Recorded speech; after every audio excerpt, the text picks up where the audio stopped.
오늘 우리에게 주시는 하나님의 말씀은 마가복음 6장 19절부터 29절까지의 말씀입니다. 헤로디아가 요한을 원수로 여겨 죽이고자 하였으되 하지 못한 것은 헤롯이 요한을 의롭고 거룩한 사람으로 알고 두려워하여 보호하며 또 그의 말을 들을 때에 크게 번민을 하면서도 달갑게 들음이러라. 마침 기회가 좋은 날이 왔으니 곧 헤롯이 자기 생일에 대신들과 천부장들과 갈릴리의 귀인들로 더불어 잔치할세. 헤로디아의 딸이 친히 들어와 춤을 추어 헤롯과 그와 함께 앉은 자들을 기쁘게 한지라. 왕이 그 소녀에게 이르되 무엇이든지 내가 원하는 것을 내게 구하라, 내가 주리라 하고, 또 맹세하기를 무엇이든지 네가 내게 구하면 내 나라의 절반까지라도 주리라 하거늘, 그가 나가서 그 어머니에게 말하되 내가 무엇을 구하리이까? 그 어머니가 이르되 세례 요한의 머리를 구하라 하니, 그가 곧 왕에게 급히 들어가 구하여 이르되 세례 요한의 머리를 소반에 얹어 곧 내게 주기를 원하옵나이다 하니, 왕이 심히 근심하나 자기가 맹세한 것과 그 앉은 자들로 인하여 그를 거절할 수 없는지라. 왕이 곧 시위병 하나를 보내어 요한의 머리를 가져오라 명하니, 그 사람이 나가 옥에서 요한을 목베어 그 머리를 소반에 얹어다가 소녀에게 주니, 소녀가 이것을 그 어머니에게 주니라. 요한의 제자들이 듣고 와서 시체를 가져다가 장사하니라. 이 헤롯 안티파스라는 사람은 자신에게 생명의 복음을 전해준 세례 요한을 처형합니다. 동생 빌립의 아내인 헤로디아를 빼앗은 것은 옳지 않다고 하나님 앞에서 죄라고 선포하는 세례 요한의 목을 뱁니다. 사실 헤롯 안티파스가 처음부터 세례 요한을 죽이려고 하던 건 아니었습니다. 오히려 그는 헤롯보다 더욱 세례 요한을 죽이고 싶어 했던 헤로디아로부터 세례 요한을 보호해 주었습니다. 오늘 본문 19절과 20절 말씀을 다시 한번 읽어드립니다. 헤로디아가 요한을 원수로 여겨 죽이고자 하였으되 하지 못한 것은 헤롯이 요한을 의롭고 거룩한 사람으로 알고 두려워하여 보호하며 또 그의 말을 들을 때에 크게 번민을 하면서도 달갑게 들음이러라. 헤롯이 신앙이 있었는지는 알 수 없지만 사람으로서의 양심은 있었던 모양입니다. 그런데 헤롯 안티파스의 생일잔치에서 끔찍한 사건이 벌어집니다. 오늘 본문 21절부터 23절 말씀인데요. 마침 기회가 좋은 날이 왔으니 곧 헤롯이 자기 생일에 대신들과 천부장들과 갈릴리의 귀인들로 더불어 잔치할세. 헤로디아의 딸이 친히 들어와 춤을 추어 헤롯과 그와 함께 앉은 자들을 기쁘게 한지라. 왕이 그 소녀에게 이르되 무엇이든지 네가 원하는 것을 내게 구하라, 내가 주리라 하고, 또 맹세하기를 무엇이든지 네가 내게 구하면 내 나라의 절반까지라도 주리라 하거늘. 이 소녀는 자기 어머니 헤로디아에게 무엇을 구하면 좋을까요? 이렇게 묻습니다. 그러자 헤로디아는 옳았구나 싶은 거죠. 세례 요한의 머리를 구하라고 이야기합니다. 이에 헤롯은 마음이 몹시 괴로웠지만 어쩔 수 없이 세례 요한을 처형하게 됩니다. 여러분은 이 상황이 이해가 되세요? 이 그림을 하나 보여드릴까요?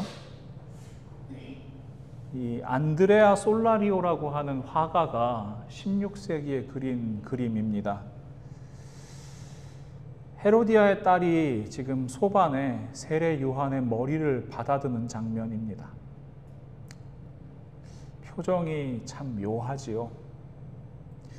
여러분, 아무리 어머니의 이야기를 들었다고 해도요, 소녀가 사람 머리를 선물로 달라는 거 여러분 상식적입니까? 전혀 상식적이지가 않지요.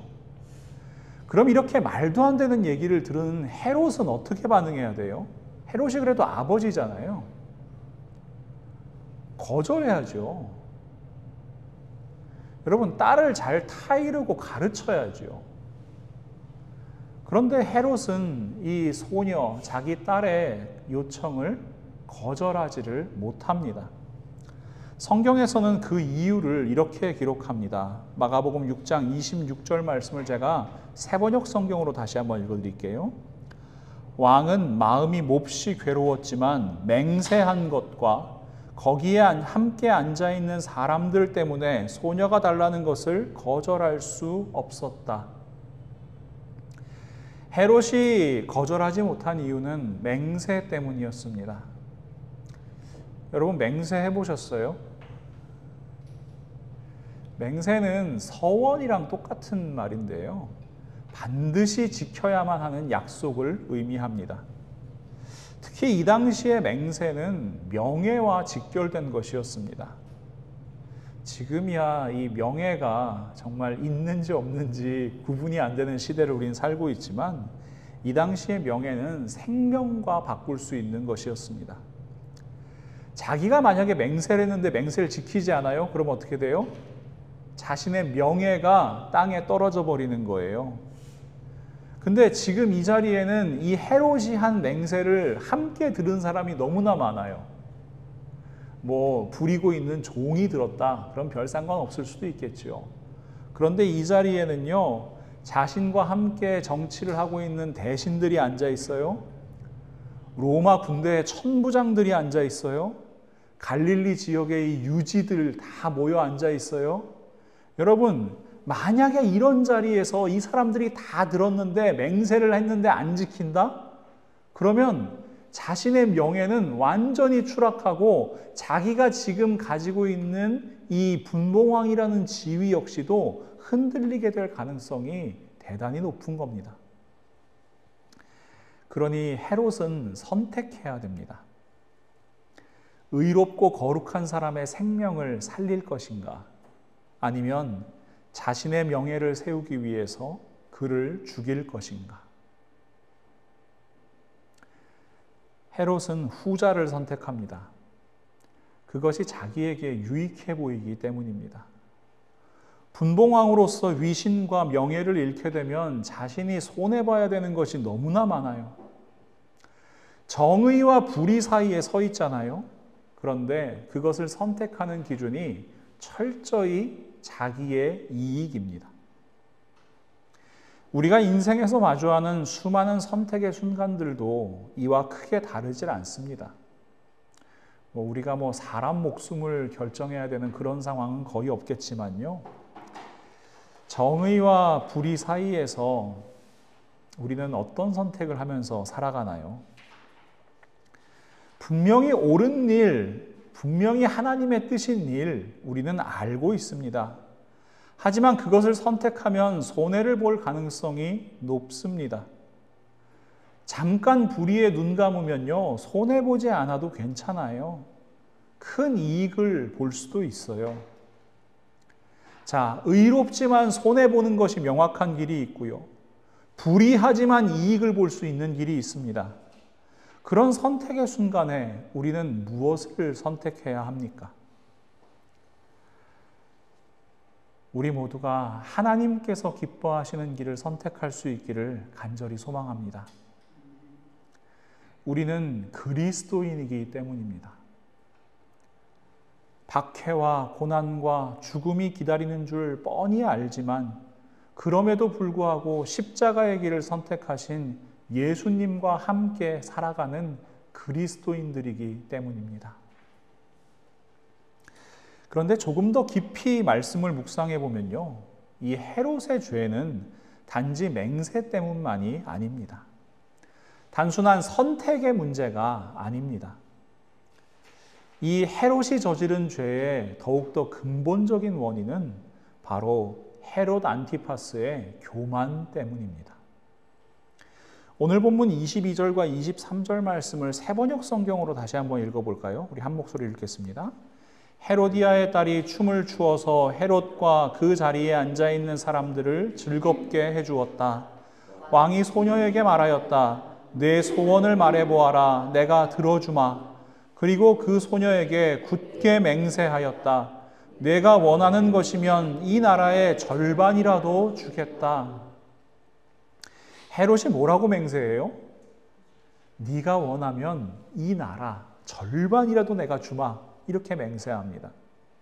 그런데 조금만 생각해 봐도요, 이 맹세는 헛된 맹세입니다. 지킬 수 없는 맹세입니다.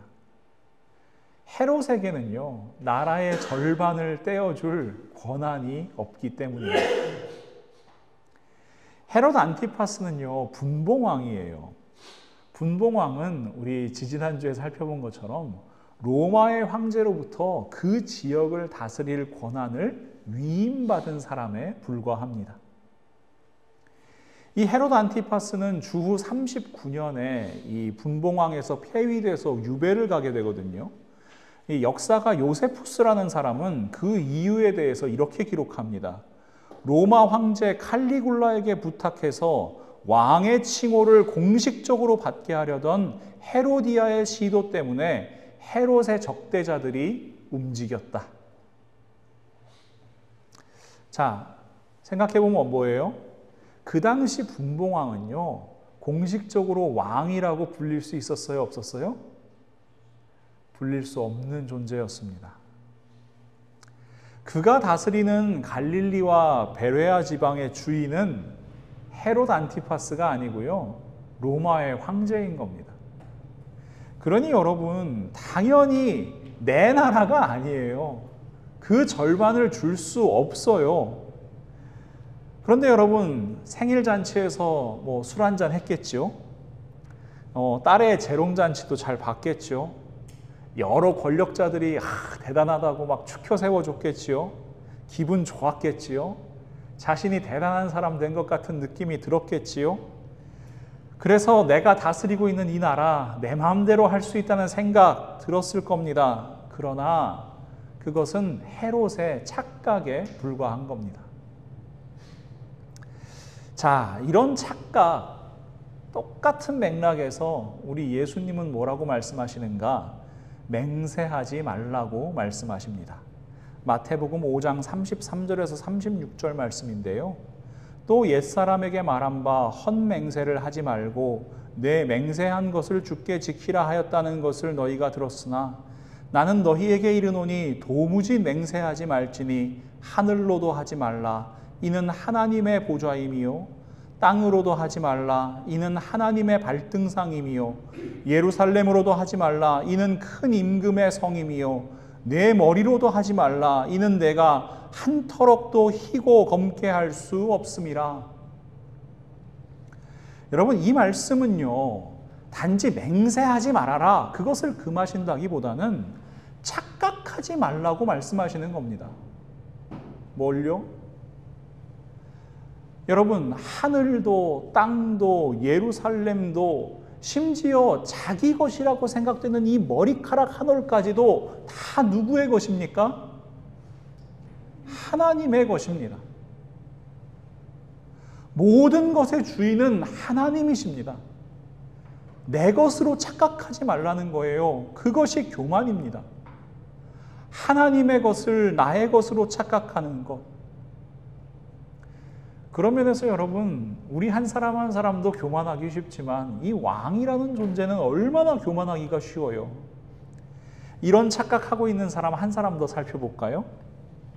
사도행전 12장 20절에는 또 다른 이 헤롯이 등장합니다. 그런데 두로와 시돈 사람들은 헤롯에게 몹시 노여움을 사고 있었다.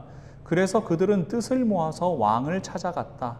그들은 왕의 침실 시종 블라스도를 설득하여 그를 통해서 헤롯에게 화평을 청하였다.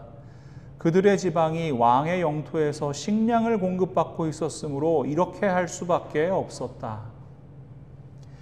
여러분, 이 본문에 등장하는 헤롯은요, 헤롯 안티파스의 조카입니다. 헤롯 아그리빠 1세라고 부르는데요. 이 헤롯 아그리빠는요, 로마의 황제 칼리굴라와 이 친분이 있었는데 자기 삼촌인 헤롯 안티파스가 반란을 일으키기 위해서 무기를 비축하고 있습니다. 이렇게 칼리굴라에게 알린 거예요. 그래서 주 39년에 이 헤롯 안티파스가 폐위되고 그 자리를 차지하게 된 것이 바로 그의 조카 헤롯 아그리빠였습니다. 자, 여러분, 삼촌을 고발하고 분봉왕 자리에 올랐다. 이것만 봐도 이 사람이 보통 사람 아닐 거라는 게 짐작이 되시죠? 상당히 잔인한 성품을 가지고 있을 거라는 것을 짐작하실 수 있을 겁니다. 실제로 이 헤롯 아그리빠는요, 기독교를 박해하고 자신의 지역을 강압적으로 통치합니다. 사도행전 12장 1절부터 4절 말씀을 보시면은 이렇게 기록되어 있습니다. 그때 헤롯 왕이 손을 들어 교회 중에 몇 사람을 해하려 하여 요한의 형제 야고보를 칼로 죽이니 유대인들이 이 일을 기뻐하는 것을 보고 베드로도 잡으려 할새 때는 무교절 기간이라 잡음에 옥에 가두어 군인 넷씩인 네 패에게 맡겨 지키고 6월절 후에 백성 앞에 끌어내고자 하더라.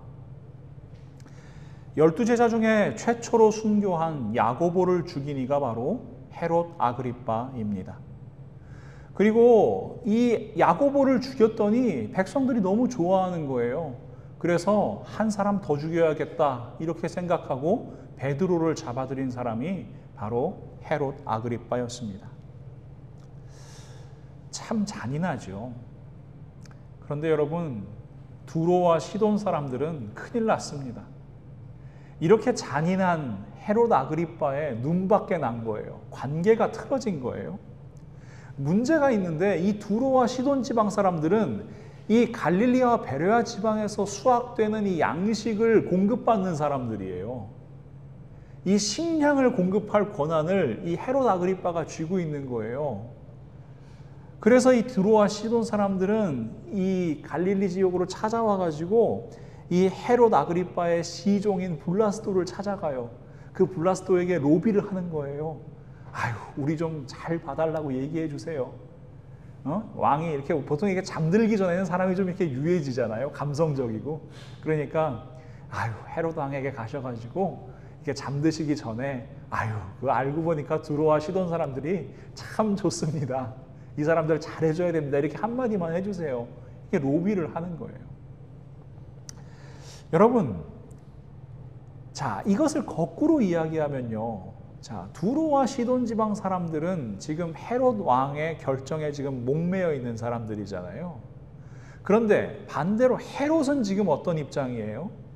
자신이 가지고 있는 권한, 자기가 가지고 있는 이 식량을 가지고 두로와 시돈 사람들에게 이른바 갑질을 하고 있는 상황인 거죠. 여러분, 식량을 가지고 굶주리는 지역 사람들을 굴복시키는 겁니다.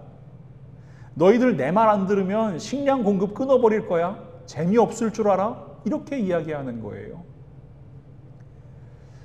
그런데 말입니다. 우리에게 식량을 주시는 분이 누구세요? 우리에게 먹거리를 주시는 분, 우리에게 생명 주시고 우리에게 일용할 양식 주시는 분이 누구십니까? 하나님이십니다. 시편 104편 10절부터 15절 말씀 우리 한번 같이 읽어볼까요? 너무나 아름다운 말씀입니다. 함께 읽지요. 여호와께서 샘을 골짜기에서 솟아나게 하시고 산 사이에 흐르게 하사 각종 들짐승에게 마시게 하시니 들나귀들도 해갈하며 공중의 새들도 그 가에 깃들이며 나뭇가지 사이에서 지저귀는도다. 그가 그의 누각에서부터 산에 물을 부어주시니 주께서 하시는 일의 결실이 땅을 만족시켜 주는도다. 그가 가축을 위한 풀과 사람을 위한 채소를 자라게 하시며 땅에서 먹을 것이 나게 하셔서 사람의 마음을 기쁘게 하는 포도주와 사람의 얼굴을 윤택하게 하는 기름과 사람의 마음을 힘있게 하는 양식을 주셨도다. 아멘. 여러분, 헤롯은 왕이에요. 갈릴리와 베레아 지방에서 가장 큰 권력을 가지고 있는 사람이에요. 그러나 그가 농작물이 자라는 데 필요한 햇빛을 비출 수 있습니까? 농작물이 자라는 데 필요한 비를 내릴 수 있습니까? 아닙니다. 그는 씨앗의 싹을 틔울 수도 없고요. 자라게 할 수도 없고 열매 맺게 할 수도 없어요. 그런데 여러분, 헤로디 아그리빠는요, 그것을 모르는 거예요. 마태복음 5장 45절 보시면은 예수님께서 이렇게 말씀하시죠. 하늘에 계신 너희 아버지의 아들이 되리니 이는 하나님이 그 해를 악인과 선인에게 비추시며 비를 의로운 자와 불의한 자에게 내려주심이라. 우리에게 햇빛 비춰주시고요, 또 비를 내려주시는 것은 우리 하나님의 은혜요, 하나님의 사랑입니다. 우리는 그 은혜와 사랑 안에 살아가는 연약한 인간일 뿐입니다. 그런데 자꾸만 착각하지요. 하나님께서 주시는 양식을 자기 힘을 과시하고 다른 이들을 통제하는 수단이라고 착각하지요. 이것이 교만입니다. 이런 정치적 배경이라든가 헤롯 아그리빠라는 이름은 처음 들어보시는 분들도요, 아마 그의 최후에 대해서는 분명히 알고 계실 거예요. 사도행전 12장 21절부터 23절 말씀입니다. 헤롯이 나를 택하여 왕복을 입고 단상에 앉아 백성에게 연설하니 백성들이 크게 부르되 이것은 신의 소리요 사람의 소리가 아니라 하거늘 헤롯이 영광을 하나님께로 돌리지 아니하므로 주의 사자가 곧 친히 벌레에게 먹혀 죽으니라. 헤롯 아그리빠는 착각하며 살았습니다. 하나님의 것을 자기의 것이라고 착각했고요, 하나님께서 주신 권한을 자기의 권한이라고 착각하며 살았습니다. 그는 교만했습니다. 마침내 그는 하나님께 돌려야 할 영광마저 자기의 것으로 착각합니다. 그런 그를 하나님께서 심판하십니다. 우리가 조금 전에 읽은 시편 104편 말씀을 이렇게 읽어보시면 이 시편 기자는 하나님께서 지으신 모든 피조물들, 땅 위의 짐승들, 또 공중의 새, 그리고 바다의 생물들에 대해서 이렇게 노래합니다. 이것들은 다 주께서 때를 따라 먹을 것을 주시기를 바라나이다. 주께서 주신즉 그들이 받으며 주께서 손을 펴신즉 그들이 좋은 것으로 만족하다가 주께서 낯을 숨기신즉 그들이 떨고 주께서 그들의 호흡을 거두신즉 그들은 죽어 먼지로 돌아가나이다. 제가 6년 전에 이 말씀을 묵상하다가 적어둔 메모가 있더라고요. 모든 피조물은 하나님을 바라보는데 사람만 그렇지 못한다. 모든 피조물은 하나님께서 자기의 주인인 줄 아는데 사람만 그것을 모른다. 우리 자신의 모습 돌아보면요, 오늘 소개한 두 헤롯의 모습이 그렇게 멀리 있질 않더라고요. 내가 할 수 있는 것이 아무것도 없는데요, 우리는 마치 모든 것을 할 수 있다고 자신하면서 삽니다. 나에게 조금이라도 권력이, 조금이라도 힘이 있으면 마음대로 할 수 있을 것이라고 생각하며 삽니다. 나 아니면 안 될 것처럼 생각하면서 살고요, 뭔가 안 되면 하나님 탓하고 뭔가 잘 되면 나의 공을 세웁니다. 하나님께 돌려야 할 영광 가로채는 거지요. 생각해보면 이것이 우리가 가지고 있는 교만이고 또 우리가 가진 죄성입니다. 이 부끄러운 이야기입니다만 교회에서 가장 착각하기 쉽고 또 교만하기 쉬운 사람이 바로 저 같은 목사들입니다. 하나님께서 하시는 일인데 내가 하는 것으로 착각하기 쉽고요, 내가 할 수 없는 일인데 내가 할 수 있다고 착각하며 삽니다. 그래서 저는 늘 다짐하고 기도하는 제목이 하나 있어요. 있는 듯 없는 듯한 목사가 되자입니다. 많은 목회자들이 영향력 있는 목사가 되고 싶어 하지요. 저도 그랬습니다. 근데 생각해보면 영향력 있다는 것은 자기 마음대로 할 수 있는 겁니다.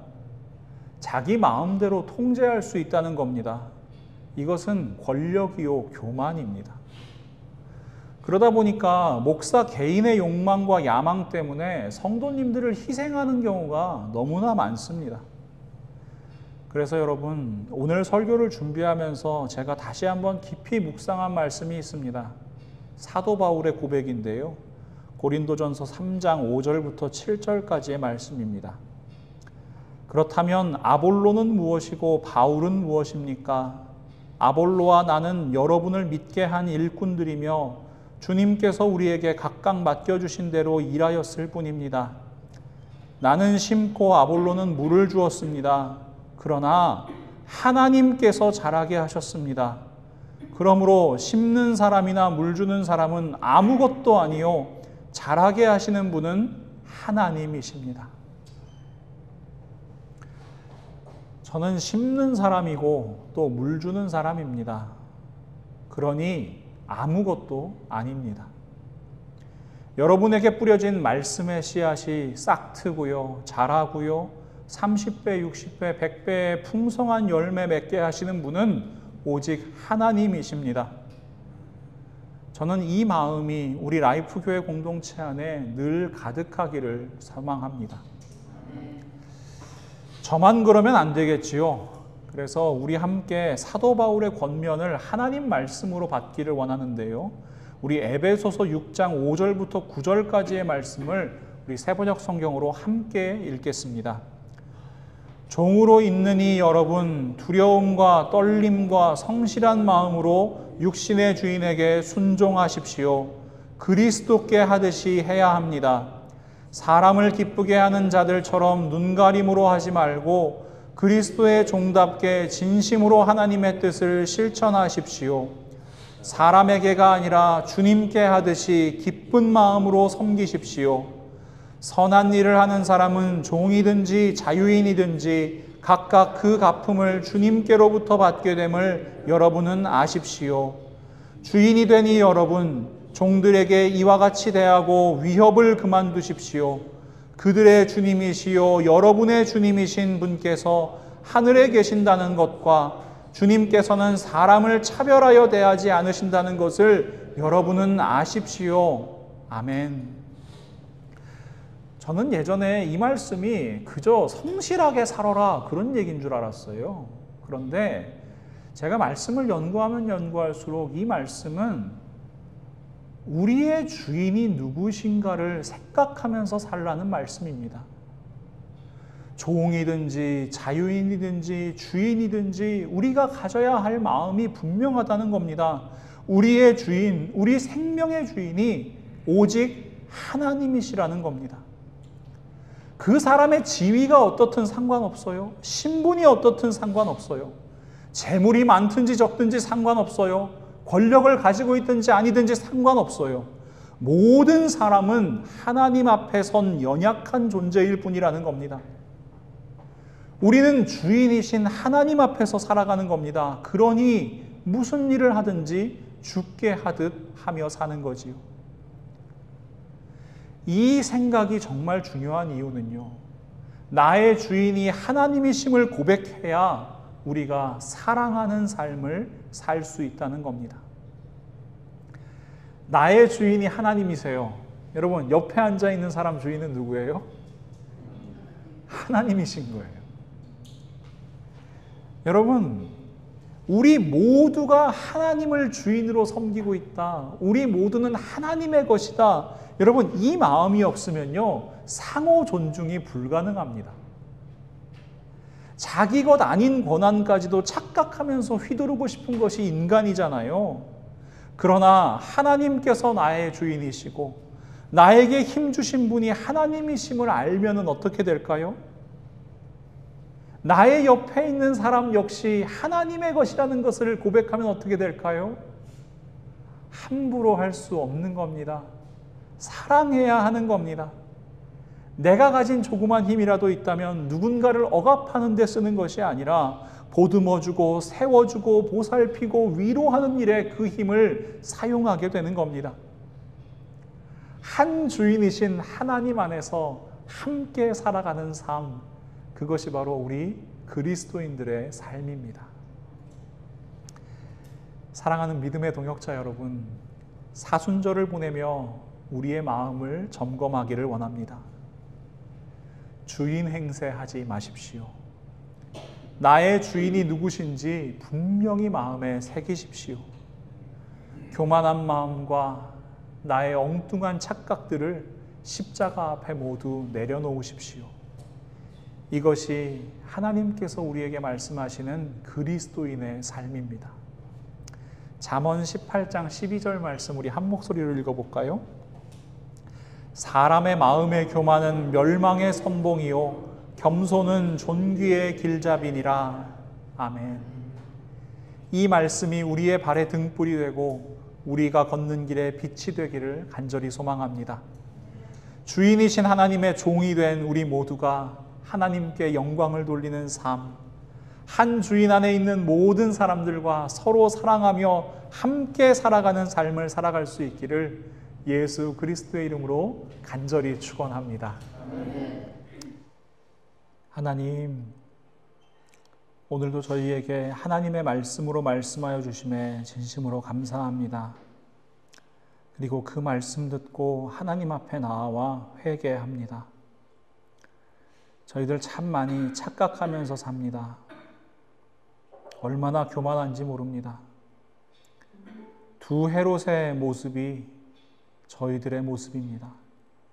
하나님, 그 모든 교만과 착각을 이 시간 예수 그리스도의 십자가에 못 박게 하시고 온전히 저희는 죽고 예수 그리스도께서 사시는 그리스도인의 삶을 살아갈 수 있도록 붙잡아 주시옵소서. 저희의 주인은 오직 하나님이십니다. 그 사실을 잊어버리지 않게 하시고 저희 마음에 새기게 하시고 하나님을 주인으로 섬기며 모든 일에 죽게 하듯 하는 저희들 되게 하여 주시옵소서. 무엇보다 저희의 눈을 돌려 옆에 있는 지체들, 형제자매들을 함께 바라봅니다. 하나님, 저의 주인이 하나님이신 것처럼 내 옆에 있는 이의 주인도 하나님이십니다. 그러니 사랑하며 살게 하여 주시옵소서. 섬기며 살게 하여 주시옵소서. 보듬어주고 품어주고 위로하며 그렇게 함께 더불어 살아가게 하여 주시옵소서.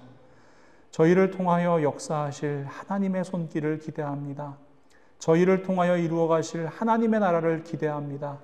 저희들 하나님의 손에 붙들림 바 되어 이 땅을 살아갈 때 우리 하나님의 뜻대로만 사용하여 주시옵소서. 예수님의 이름으로 간절히 기도하옵나이다. 아멘.